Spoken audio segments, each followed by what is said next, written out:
बच्चों में जानलेवा दिल की बीमारी की सादा टेस्ट से तशखीस अब मुमकिन है। मैं डॉक्टर नदीम सज्जाद राजा हूँ। बरतानवी महक़क़ीन ने दावा किया है कि मुंह के अंदर से सेल या DNA का सादा सा नमूना लेकर बच्चों में एक नायाब और जानलेवा दिल की बीमारी की बर वक्त तशखीस की जा सकती है। इस पेशरफ्त को सेहत के शोबे में बड़ी कामयाबी करार दिया जा रहा है।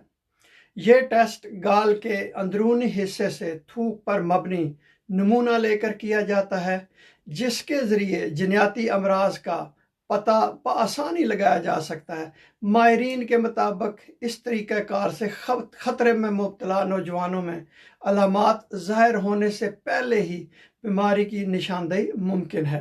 कार्डियोमायोपैथी एक ऐसा जनियाती नुक्स है जो दिल के पट्टों के खुलियों को तबाह कर देता है और बच्चों में अचानक मौत के 10 में से एक की बुनियादी वजह बनता है।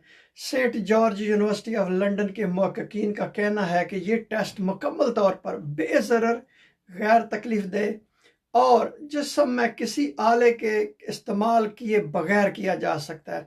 डॉक्टर एंजेलिकी के मुताबिक ये टेस्ट दिल में होने वाली खुर्दबीनी तब्दीलियों को भी वाज़ह कर देता है।